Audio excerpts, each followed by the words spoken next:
በዛሬ ቪዲዮአችን የምናየው እንዴት ናሽናል አይዲ ኦርደር እንደምናደርግ አሳያችኋለሁ ማለት ነው። ባለፈው በሰራውላችሁ ቪዲዮ ላይ እንዴት ቴክስት ቶሎ ላልገባላችሁ ሰዎች እንዴት ማስላክ እንደምትችሉ ሰርቼላችኋለሁ ማለት ነው። በዛሬ ቪዲዮአችን ላይ ደግሞ እንዴት ኦርደር እንደምታደርጉ አሳያችኋለሁ። ስለዚህ ወደ ቪዲዮአችን እንሂድ።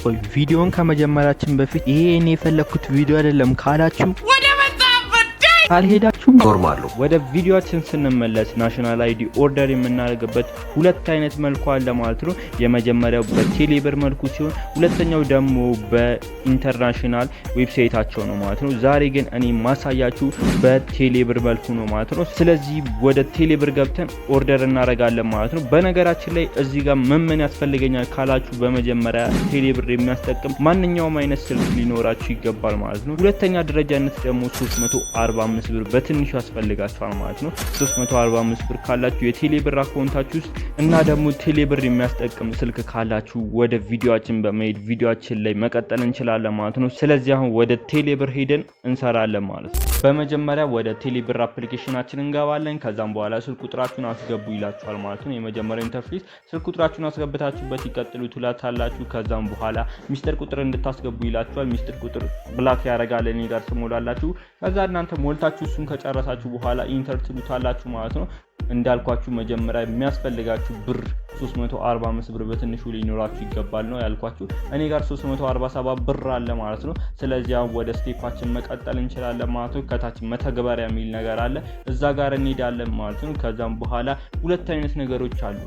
ዲጂታል አይዲ ፕሪንት ኤንአይዲ ፋይዳ ዲጂታል አይዲ እና ኤንአይዲ ፋይዳ ዲጂታል ፕሪንቲንግ የሚል ነገር አለ ማለት ነው። ስለዚህ እሱ ፕሪንቲንግ የሚለውን አንድ ጊዜ ትነኩታላችሁ ማለት ነው። ከዛም በኋላ ሪሎድ ያደርግና ወደ ፌዙ ይወስዳችኋል ማለት ነው። እዚህ ጋር ልብ ልትሉ የሚገባው ነገር ቢኖር እንደ ባለፈው ማለት ነው በምትጠቀሙበት ጊዜ የግድ ዳታ ማብራት ይኖርባችኋል ማለት ነው። በዋይፋይ በምትጠቀሙበት ጊዜ ራል ላይ ያደርግላችሁ ይችላል። የብዙዎቻችሁ ጋር ግን ሊሰራ ይችላል፣ ብዙዎቻችሁ ጋር ግን ላይሰራ ይችላል ማለት ነው። ስለዚህ የግድ ምን ሊኖራችሁ ይገባል? ዳታ ውስጥ ባላንስ ሊኖራችሁ ይገባል ማለት ነው። ይሄን ራን የሚያደርግላችሁ። ስለዚህ ዳታችሁን አብርታችሁ መቀጠል ትችላላችሁ። ከዛም በኋላ ኢትዮ ቴሌ ፕሪንቲንግ ሰርቪስ ይልና ምን ይላል እዚህ ጋር እንደምታዩት ፋን ፋይዳ አልቲንግ ነምበር የሚል ነገር አለ ማለት ነው። ይሄኛው ነምበር ምንድነው ምናምን ካላችሁ አሁን እዚህ ጋር ወደ ሜሴጃችሁ መመለስ አለባችሁ ማለት ነው። እስካሁን ድረስ ቴክስት ኦር ሜሴጅ ላላከላችሁ አሁን ካርድ ላይ የምታዩትን ቪዲዮ ገብታችሁ ማየት ይኖርባችኋል ማለት ነው። አሁን ግን እኔ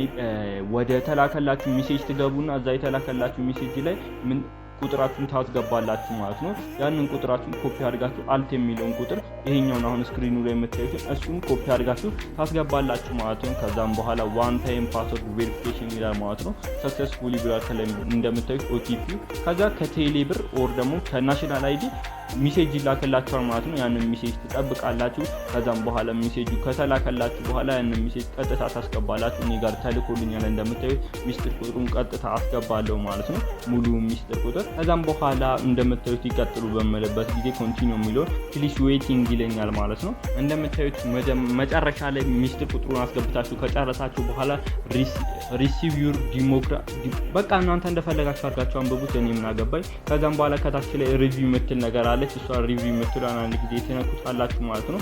ራሱ አውቶማቲካሊ ሪቪው እያደረገ ያመጣላችኋል። ከዛ እንደምታዩት ይሄኛውን ብለር አድርጌዋለሁ እኔ ጋር የናሽናል አይዲ ማለት ነው አምጥቶልኛል። እናንተ ከዛም በኋላ ከታች ላይ የፋይዳ መታወቂያ ቁጥር ህትመት አገልግሎት የመረጃ ጥበት ደንብና ግዴታ ተስማምተዋል የሚል ነገር አለ።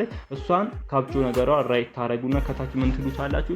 ኮንቲኒው የሚለውን ትነኩታላችሁ ማለት ነው። ከዛም በኋላ ታች ላይ እንደዚህ ያመጣላችኋል። እንደምታዩት 345 ብር ይላችኋል። ምንድነው ስታንዳርድ ነው።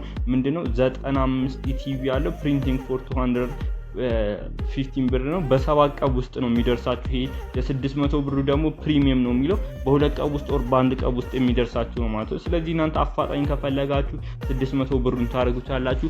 እኔ ግን በ7 ቀን ውስጥ እንዲደርስልኝ ስለምፈልግ እቺ የ345 ብሩን እነካውና ሰሌክትድ ምትል ነገር አለች እንደምታዩት ማለት ነው። የ800 ብርም አለ።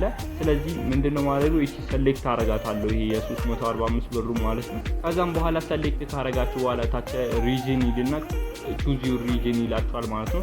ሪጅናችሁን እዚህ ጋር ማረጣችኋል እናንተ የምትኖሩበት። እኔ አዲስ አበባ ብያለሁ። ስለዚህ አዲስ አበባ ከሞላችሁ በኋላ ደግሞ አዲስ አበባ ላይ እናንተ የሚቀርባችሁ ኢትዮ ቴሌኮም ሴንተር ነው የምትሞሉለት ማለት ነው። እኔ አሁን ለምሳሌ በአካባቢው የሚቀርቡኝ ብዙ ሴንተሮች አሉ፣ ግን እኔ የቂርቆስ ኢትዮ ቴሌኮም አገልግሎት ማዕከል ይቀርበኛል ማለት ነው። ስለዚህ የቂርቆስ ኢትዮ ቴሌኮም አገልግሎት ማዕከል ብዬ ጽፈለታለሁ። እንደምታዩት ቂርቆስ ሰርቪስ ሴንተር ይላል ማለት ነው። እንደምታዩት 7 ቀን ይልና በ7 ቀን ውስጥ እንደሚደርስ ነግሮኛል ማለት ነው። ስለዚህ በ7 ቀን በኋላ ሂጄ መቀበል እችላለሁ። ስለዚህ አሁን ምን ይላችኋል ሄዳችሁ ከዛ እንደምታዩት ሙሉን ጨርሳችሁ ካላችሁ በኋላ ማለት ነው እዚህ ጋር ሴሌክትድ የምትሉን ትነካላችሁ ማለት ነው። አሁን ሙሉ ፕሮሰሱን ከጨረሳችሁ በኋላ ከታች ከሞላችሁ ምን ያደርግላችኋል 345 ብሩን እንድከፍሉ አሁን ፐርሚሽኑን ያቀርብላችኋል ማለት ነው። ስለዚህ 345 ብሩን ለመክፈል የሚሉን ትነኩታላችሁ ታች ላይ ሄዳችሁ ማለት ነው። ከዛ ሚስጥር ቁጥር ያስሞላችኋል። እናንተ ጋር ብላክ ያደርገዋል፣ እኔ ጋር ሚስጥር ቁጥር እየሞላው ስለሆነ እንደምታዩት በተሳካ ሁኔታ ተጠናቋል ነው የሚለኝ ማለት ነው 345 ብሩ። ስለዚህ ልክላችኋለሁ። ከዛ አሁን ትንሽ ቆይቶ ቴክስት ይልኩልኛል ማለት ነው። እንደምታዩት ከቴሌ ብር አሁን ሜሴጅ በተሳካ ሁኔታ ተልኳል የሚል መጥቶልኛል ማለት ነው። ከዛም በኋላ አሁን ደግሞ ከናሽናል አይዲም ተልኮልኛል ማለት ነው። የካርድ ህትመት ትዕዛዝ ሁኔታ ብሎ እንደምታዩት የካርድ ህትመት ትዕዛዙ ተሳክቷል ብሎ ነው የሚያመጣልኝ ማለት ነው። መቼ መቀበል እንዳለብኝ እንደምታዩት ማለት ነው። ከዚህ ጁን 05 ነው የመረከቢያ ጊዜ።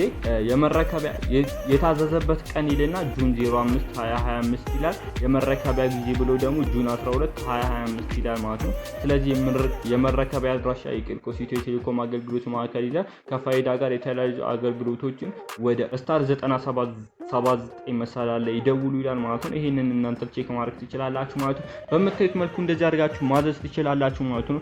እናንተ የመቀበያ ቀን ብሎ ያስቀመጠላችሁ ቀን ላይ በውጪ ማለት ነው ያንን ቀን ተከትላችሁ ሄዳችሁ መቀበል ይኖርባችኋል ማለት ነው። በዚህ አይነት መልኩ አድርጋችሁ ማዘዝ ትችላላችሁ። ቪዲዮ እንደሚመቻችሁ ስለማልጠራጠር ቪዲዮ ላይክ እያደረጋችሁ ለቻናላችን አዲስ ከሆናችሁ ደግሞ ሰብስክራይብ ማድረጋችሁን እንዳትረሱ ማለት ነው። ስለዚህ ሳምንት እስከምንገናኝ ድረስ መልካም ሳምንት።